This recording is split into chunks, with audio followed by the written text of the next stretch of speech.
This is A Sustainable Mind, Episode 12. Welcome to A Sustainable Mind podcast, where we delve into the minds behind today's most impactful environmental campaigns, organizations, and startups, inspiring the environmental changemakers of tomorrow. I'm your host, Marjorie Alexander. Lauren Nixon is a food and wellness educator giving workshops in and around DC, Philadelphia, and New York. She has a passion for creating spaces where people feel empowered to combine healthy food and self-care practices to gain a well-rounded understanding of how to nourish themselves. She is also a food writer and avid volunteer. Welcome to the show, Lauren. Thanks so much for having me. So, before we jump into exactly what it is that you do, because I'm sure a ton of people are really interested in that and really curious, I want you to talk a little bit about how nature, the environment, and sustainability played a part in your life growing up, if at all. Growing up, nature played an interesting role. I was always expected to go outside and play, and I was always expected to appreciate nature, and I was given an opportunity to appreciate nature all the time. So I was lucky to be able to go to swim camp and do things like that. And, there's a time when, I went on vacation and, enjoyed things like, national parks. But in terms of a more profound understanding of nature, that didn't come until I was an adult. And so it was just sort of like, nature is nice and nature is where you play, but littering is not really an issue and recycling is not really an issue. And so it was just a really base level understanding of nature. It's a play space, but it's not something that you have to take care of necessarily and nurture. So what really was the turning point for you? Was it something that you experienced as a young adult? Was it something that happened as you were entering into the workforce? When did that change happen? And was it gradual, or was it just an instant light bulb that came on? I think in high school, I sort of started to question some of the things that were going on in my life and other people's lives. I think that before the question of the environment or nature came up, it was sort of questions about sustainability. For instance, why are my peers spending so much time, watching TV? I grew up in the DC area and there's so much to do. There's so much free stuff to do. You don't have to have a car to live here. There's tons of, free arts events and cultural events, and there are museums here. And I sort of had questions about why so many people were spending time glued to their phones and to their TVs. And I think that those questions sort of spiraled into a really big interest in sustainability in general. Getting more into those spaces, how did you notice that your life changed once you decided to dive into those spaces a little more, start experiencing those free events, spending more time outside, and hopefully doing so with some of your peers if you could coerce them into coming outside with you?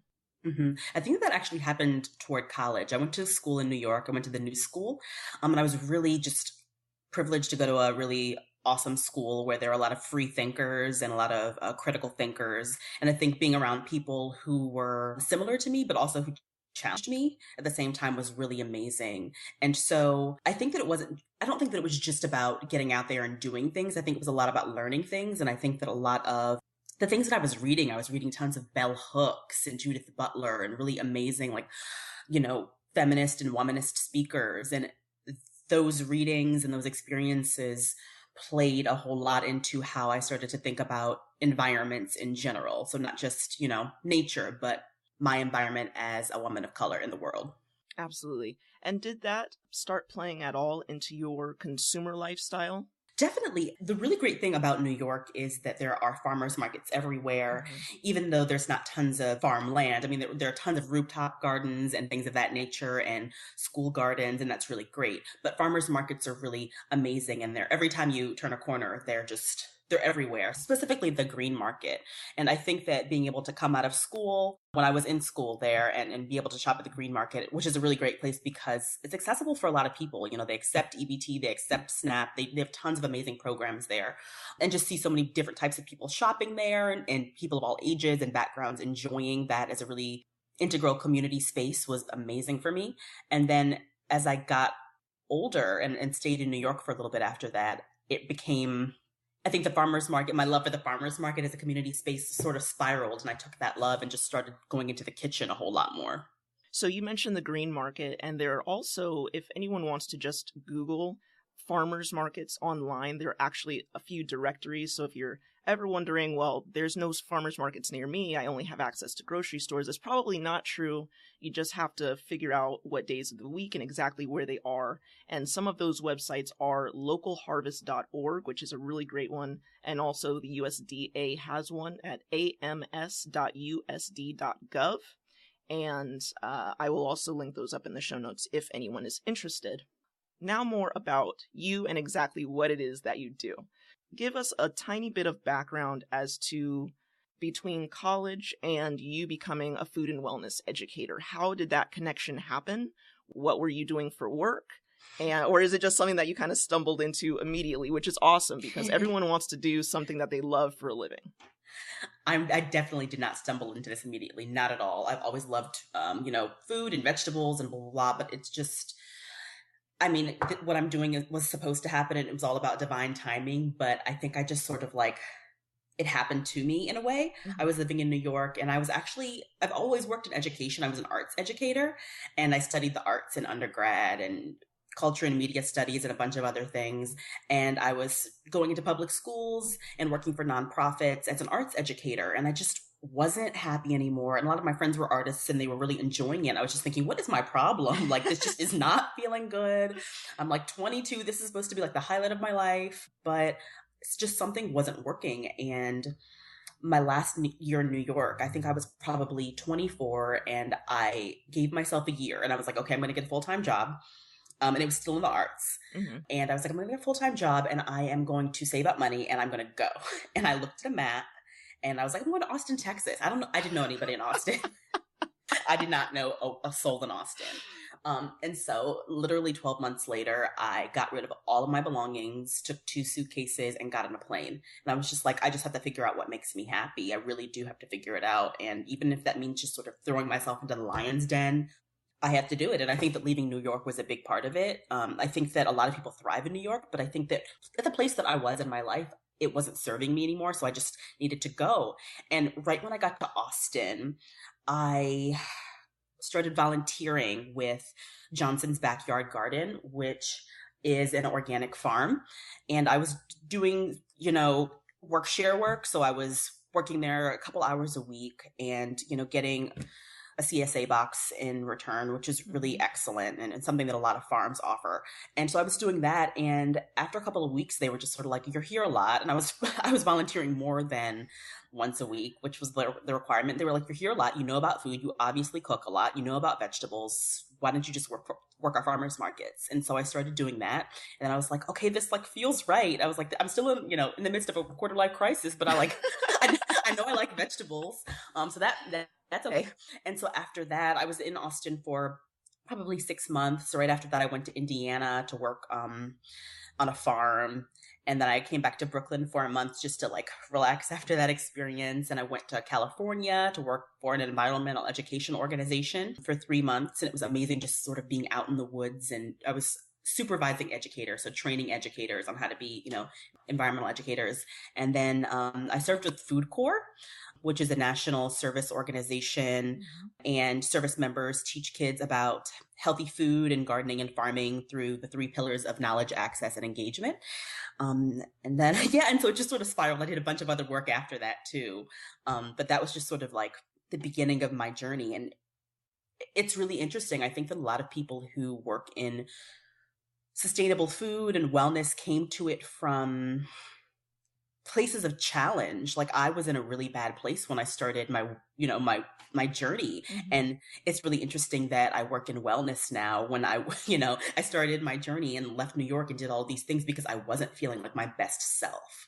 And I've noticed that there's a big trend in people who work in wellness who, started their work, not as their work, but part of their own journey. They needed to be outside because they were sick of living in a city. They needed to farm or garden because they needed to grow things and grow themselves. There's a big correlation that I'm seeing.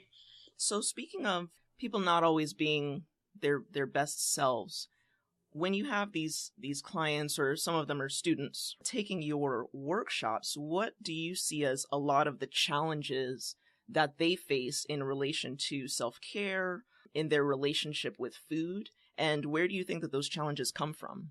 Mm-hmm. I think that with a lot of my students, so right now I'm working typically with all K-12 students, and then I do a lot of family programming and like public programming that a lot of adults come to. So that's sort of what I'm doing right now. I don't work one-on-one with people, but I do see a lot of people of all ages who have trouble separating their needs from the needs of their community and realizing that they can be part of a community without forgetting what self-care means for them. And so that might mean that your Aunt Terry comes over for Thanksgiving and she wants you to eat ham hock and, sweet potato pie, and she wants you to eat it, now. And that's great. But if that's not something that you want for yourself, and if you're trying to change your life in some sort of way, if you feel like a plant-based diet is better for you, if you're not hungry that day, whatever, that can be a hard situation for you. So I think that when your family does something a certain way or your community does something a certain way, sometimes it's hard to challenge that or even question that. I think for youth, marketing is a big thing. Food media is really huge for them. And a lot of my students do watch TV, and that's something that they enjoy doing. And I think that when Drake is selling something, they're going to buy it, And so I think that it's hard to separate yourself from that. We're always, you walk outside, especially in a city, I've typically taught in cities, and you walk outside and you're just being bombarded with things that you're supposed to have. And if you don't want them, then you're a loser. And if you can't afford to have certain things, then you're a loser too, which is ridiculous. But I think that there is a lot of power in teaching students that they don't have to want certain things, that they are not abnormal for choosing a different path, that they can define health for themselves and they can define their lives for themselves. And people that I work with of all ages, I just hope that after working with me, that they understand that their life does not have to look a certain way. It really doesn't. If you want to eat Swiss chard, eat it. If you want to take a week off and farm, if you can do that, do it. There are so many options. So you're on the East Coast, you're in the Mid-Atlantic teaching these courses. If someone's listening right now and they do feel that pressure from their peers and from society overall to have things and to eat things and buy things, what is one thing that you can tell them? Maybe just a first step for you. First of all, you were an adult at that time, so it's like, I'm just going to sell everything and I'm going to get the hell out of here. But for people who may not be in such a situation where they feel that amount of freedom, maybe give us one or two steps that might just be able to help a kid out, really, because I know as a teenager myself, I felt a lot of that peer pressure, not necessarily around food, but definitely possessions. And where do kids go when that's all that they're getting? Mm-hmm. I think starting with asking what your needs truly are is a really good step. And this is something that I do with adult students, with youth, asking yourself what your needs are versus what your wants are. And I actually made a list in my journal a couple days ago. I did like what my soul needs versus what my ego needs. And those two things, for some people, can be similar, but for me, they're really different. And an activity that I do with a lot of my students is to have them write a letter to themselves in the future. And so they have to sort of look at their future, from their current situation in terms of what they want. And for some people, that's really hard, because I think that a lot of people think, okay, I want a job and I want a partner and I want this house in this city and I want this money. But I tell them not to do any of that. I tell them to think about what they want in their soul. Like, how do you want to feel? How do you want to experience life? And I think that changes their perspective. When I say don't write about, you can write a little bit about the house and the car and, whatever celebrity you think you're going to marry, but write about how you want to feel. So really envisioning yourself years from now. And you won't necessarily be able to envision yourself years from now if you're not treating yourself well now. And so I think that that's how things work. They have to sort of, not everybody makes it to, 30, 40, 50. And not everybody makes it to 30, 40, 50 in one piece or, feeling good. And so I want them to imagine that stretch of time as a space for possibilities. That's really great advice. And in all the thousands of listeners, I hope that some of them are teenagers. I think with media nowadays, kids have access to a lot. And hopefully they're finding some good stuff out there, hopefully they're looking at some documentaries and listening to some podcasts and all of that stuff. So thank you so much for giving that advice. That's wonderful. Writing letters to yourself, asking what your soul needs versus what your ego needs. Honestly, I need to be doing that. So that's a great exercise that I think all of our listeners can do and definitely gain a lot from. I wanted to go back and touch on something that you mentioned before and a question that I had. You talked about bringing in your family into the food space, and you mentioned on your website about the history of the food and the history of the recipes. And being an African-American woman, how do you find that culture plays into your food experience? I think that there are a lot of expectations around what I should be eating or what I do eat. I think that people assume, ever since I was young, I think that people assume Black people eat a certain way, that it's soul food, that it is collard greens, that it is, mashed potatoes, that holidays look a certain way. And I think that for some people that's true. And if that's what they enjoy and that's how they feel, good and healthy and nourished, then that's awesome.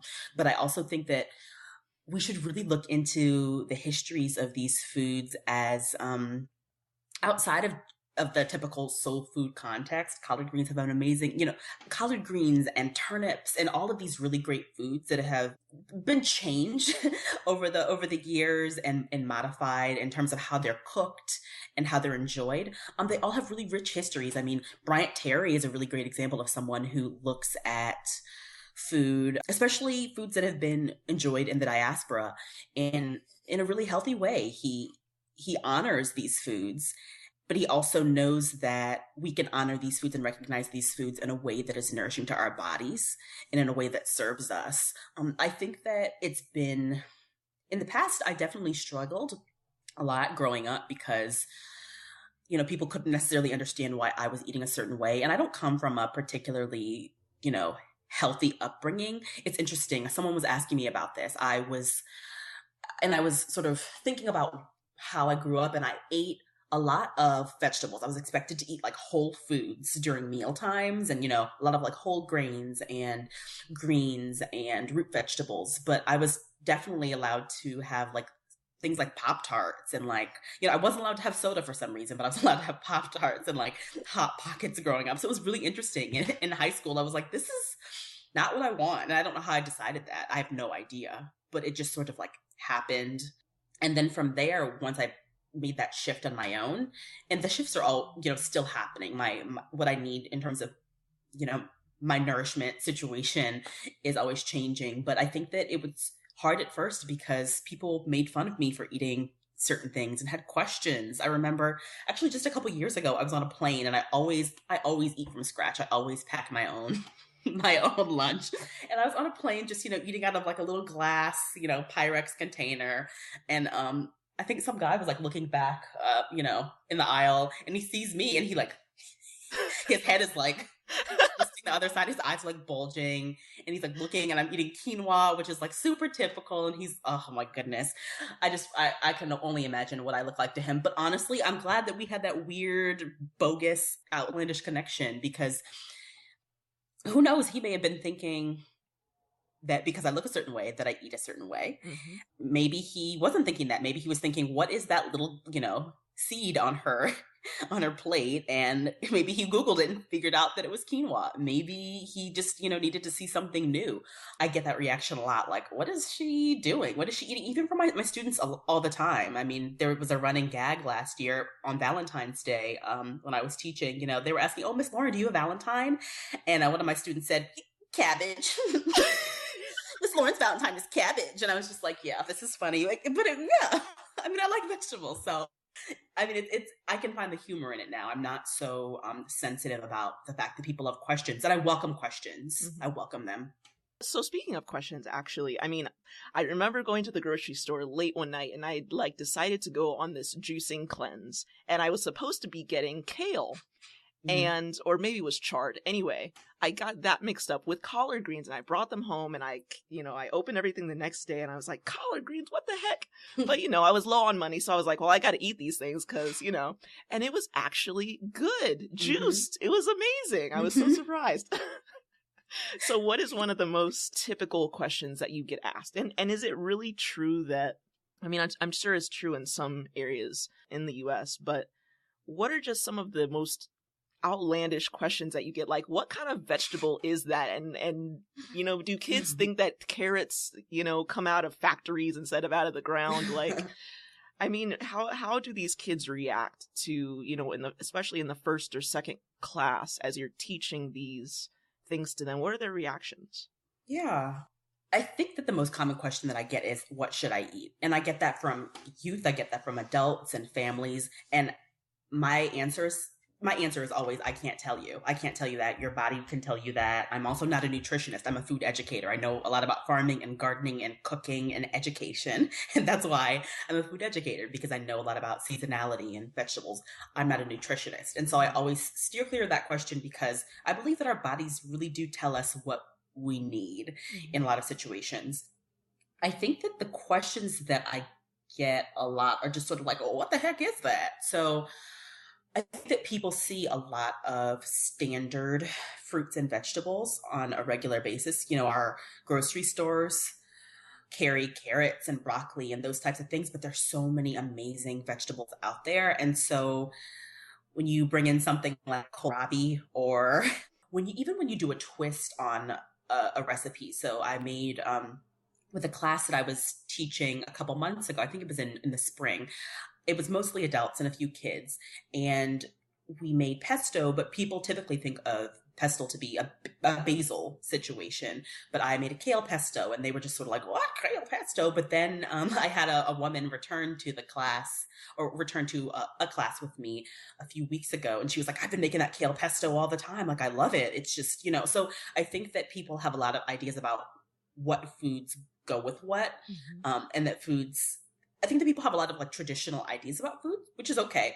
And I think that people don't necessarily know all the amazing foods that are out there. I mean, there's so much. And I think that people are conditioned to think that what's in the grocery store is best, and what's perfectly unblemished and completely gorgeous and polished and shiny is the best. But there's a lot of ugly food out there. And a lot of that ugly food is delicious, and I'll eat it. And I want you to watch me eat it so that you know that it's delicious too, and you can try it. Yeah, so I think that a lot of it is just like not being exposed to things all the time, and that's okay. That's okay. But I think that people also should give themselves free reign to use Google to look up interesting things like vegetables and health. And at the end of the day, I just think it's so important to feel good. And when I think about how many people don't necessarily wake up feeling good, and I think of food access is definitely a big part of that. But some of the choices that we make, whether or not it has to do with vegetables or exercise. I mean, sometimes you have toxic people in your life, or sometimes you are not getting enough sleep. Those all contribute to you not feeling good. And self-care is really about giving yourself permission to take care of yourself, and realizing that it's not selfish, for youth and adults alike.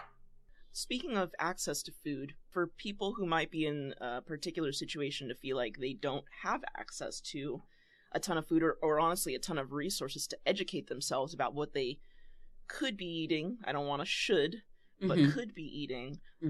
Can you direct our listeners to a couple online resources where they can either research or just learn something about these various ingredients that they have no idea about, or maybe recipes that might be more healthy than what they're eating right now and they might be open to trying? Definitely. I think that Googling local farmers markets in your area is a really great start, just like you suggested. And I think that in-person research is actually really great. I think that people look online a lot because they are nervous about being laughed at for not knowing things, which is understandable. But people at farmers markets and farmers and people who work in food should, as far as I'm concerned, be taking questions seriously and be answering them respectfully. And I got all types of questions when I was working at farmers markets throughout my time, farming, about food. Some people didn't know what an eggplant was. That's completely fine. Some people didn't know what to do with an eggplant. Some people wanted to use onions in an interesting way. Ask people, ask not just the internet, but ask at the farmer's market, ask your neighbor, ask people around you.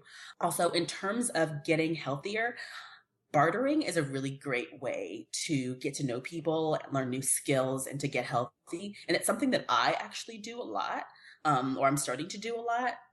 Giving people things or, trading skills that I have. I've received a life coaching session recently and a shiatsu massage and amazing other things, but you never know what skills your next door neighbor has. And if they farm or if they have a garden and you have a skill that you want to share with them, you could easily be trading. You could easily be trading for fresh vegetables, for recipes, for skills in the kitchen. That's something that a lot of people could be doing. I think that SNAP and EBT definitely have resources if you're someone who uses those services. I think that the public libraries right now are doing amazing work around food. There's tons of that going on. Check out your public library. I actually went to my library recently, and they're doing like a tea gathering where you can bring teas and share with people, like share your favorite tea with people, which I think is amazing. And so there are a lot of free things out there, but I would say if you have a question about winter squash, just Google it. And there are a million answers. Really, there are a million answers.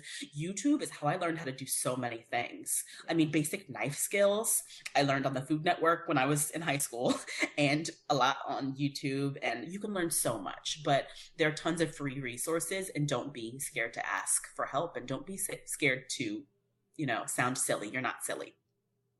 And speaking of the public library, what are some books that you would recommend that people check out if they want to, that are focused more around mindset? Definitely. I really liked Salt, Sugar, Fat. I think it was a really great book. I'm blanking on the author's name right now, but it was amazing. A lot about the food system and advertising, and specifically how children are targeted, and just all these things that I had no idea about how there's, especially when we're speaking about like soda, that there's sort of like this line of, sweet to extremely sweet, and they test kids in terms of, it's crazy. Kids are being used to test, and so are housewives and people of color, just like really interesting targeted marketing going on. It's a really amazing book. Eating Animals by Jonathan Foyer is really great and disturbing and gruesome, but people need to know that information. I think that the meat industry is definitely something that people know about, but they don't want to know about. People know that there are things that are going on in the industrial meat industry, but I think that people like their meat, which is fine. And I understand that sustainable meat is more expensive, but I think that if more people knew about what was going on, they would either eat less meat or make the investment in more sustainable meat. Grub by Anna LePay and Bryant Terry, I really liked. Diet for a Hot Planet was really great. I mean, there's so many things out there. And I also really like reading a lot of more spiritually minded books in conjunction with food books, because I think that thinking about the way that you interact in the world in general can help you to think more about how you interact with food and the environment. I recently read Light is the New Black, which was a really great book. I mean, I can't even describe what it was about. It was about everything, but just how to be in this world, in this crazy world that we live in. There's just so much out there. There's so much. I haven't even scratched the surface. Absolutely, and I will actually be linking up all of these books in the show notes. I mean, I've heard of several of these, but Salt, Sugar, Fat, and the author of that is Michael Moss. Yes, it sounds like a great book. It has wonderful reviews. So I'll be linking all of that up in the show notes. And if anyone wants a free audiobook, because several of these are available on audiobook, you can go to asmbook.com and grab a free audiobook. So that's going to be pretty awesome. What is one purchase you've made in the last 6 months for under $50 that has greatly impacted your life, and why? Oh, geez. I'm not gonna lie, I don't make many purchases. I know. I have very little stuff. I would say, I haven't even made any really big food purchases. You know what? I actually will say this. My friend, Miki Palchik, she is a food educator and a garden educator, and she's also a potter. She makes really great fermentation crocks, and I really like fermenting sauerkraut and kombucha and a bunch of other stuff. And I really like her work. She gives me a friend discount, so that's why it was under 50. But it's really beautiful handmade fermentation crocks, and it's nice to create something, over the course of a month, and ferment something, and something that's really gorgeous and just a thoughtful piece of art. Excellent. And I'll also be linking that up in the show notes as well. What is one long-standing habit that you've had in your life over the course of months or years that you feel has had a pretty dramatic and positive impact for you? Taking alone time. I am an introvert, so it's sort of like a necessary thing for me. But I think that having alone time and also saying no without worrying about whose feelings it's going to hurt, I really need alone time after a long day. And I think that a lot of people need alone time and aren't necessarily admitting it to themselves.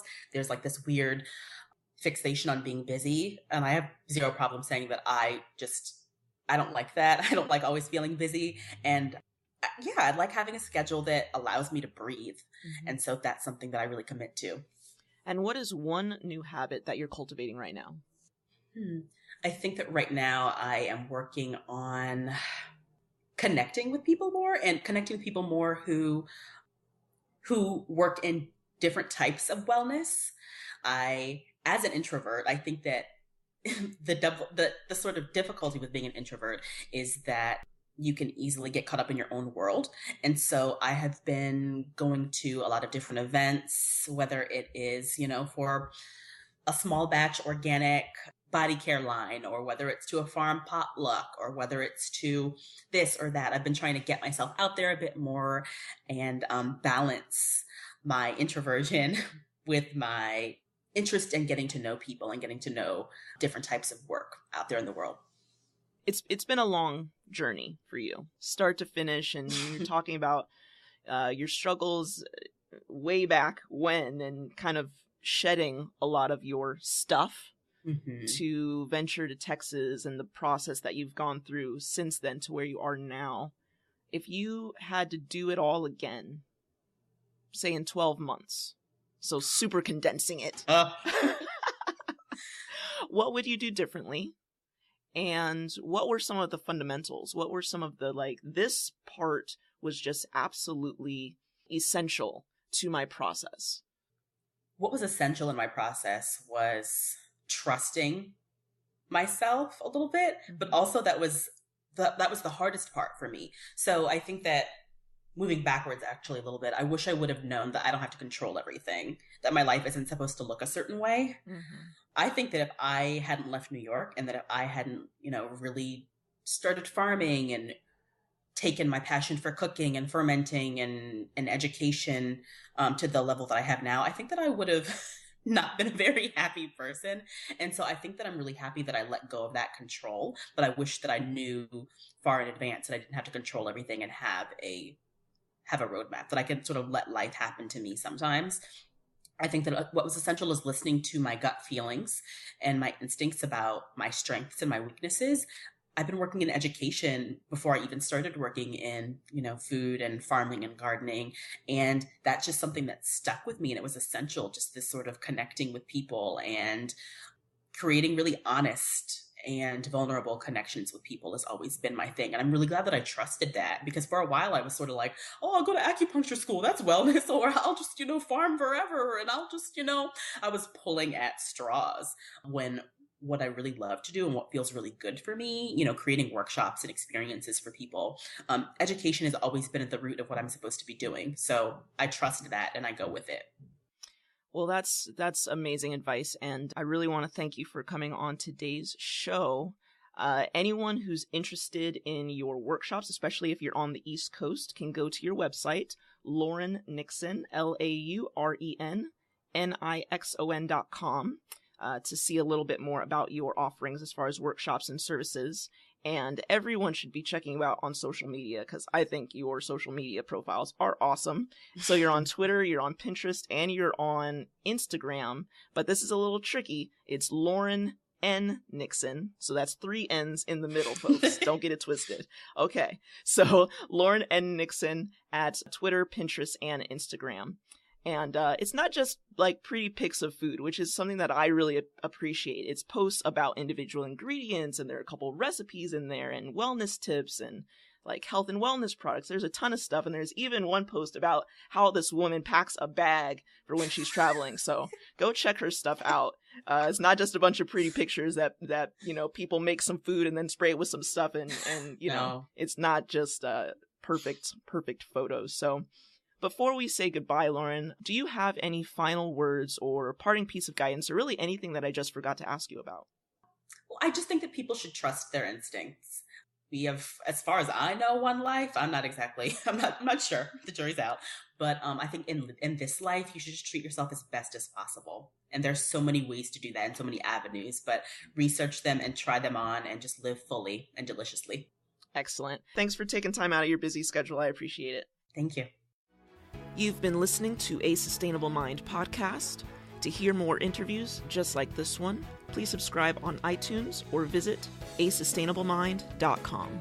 Thanks for listening, and see you next time.